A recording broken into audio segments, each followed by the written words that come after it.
Linen. So this is linen fabric made from linen fiber. 100% linen fiber in this case. The fiber is from a flax plant. And then just to make life confusing, the fabric is also named linen, which I get on my students' case about, but we'll go into that another time. So here we have linen, very nice, breathable, wonderfully breathable, wonderful wicking. So that's why you see it on all those safari movies where they're wearing linen and everything, or they tell you that it's excellent for traveling because it's very comfortable to wear.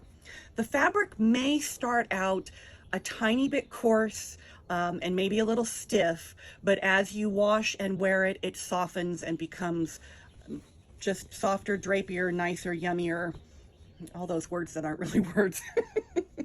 This one has got some nice drape to it. It's crisp. It's got some body. This would definitely make good pants, good tops, a nice jacket. One of those lovely flowing duster coats as well. But linen. Side note, because linen is so breathable and has such wonderful properties with water, it has been used to make towels.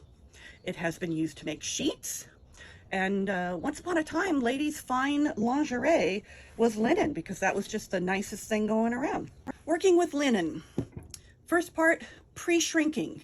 Can absolutely be dry cleaned if you must.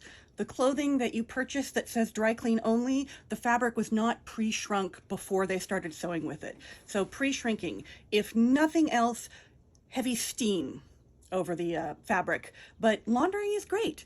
Laundering softens over time. The drape increases, the fabric becomes, even softer and more lovely. So laundering's a great idea. Go ahead and launder it, and then it's all pre-shrunk and ready to go. There isn't a nap on this fabric, so you don't have to worry about, directional cutting. You can just lay it out, double thickness, no problem at all. You want to use some sharp scissors or rotary cutter, even better, laid out on your mat to cut this. Interfacing, something light. Sewer's Dream, Fusing It, something very, very light.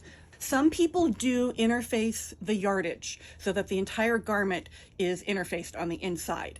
That cuts down on the wrinkles significantly.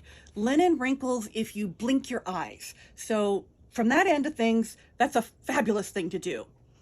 It does cut down on the breathability of the fabric, and of course that's one of the main things we love about linen is it's so wonderfully breathable. So you can decide either way whether you want to interface the whole thing or not, but if you're just doing parts of the garment, a fusing it or a Sewer's Dream interfacing.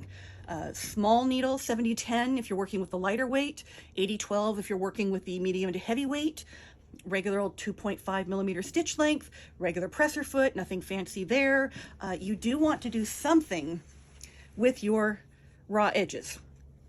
So when you're doing your seams, you could do a flat feld, you could do a Hong Kong finish, you could do an overlock, but you want to do something that's going to take care of this, because otherwise eventually that's going to keep pulling and it will undo from your seam and then you've lost your garment. So you definitely want to do something to secure your cut edges within your garment.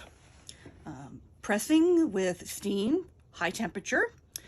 Top stitching's great, buttonholes are fine, snaps, all those other good things.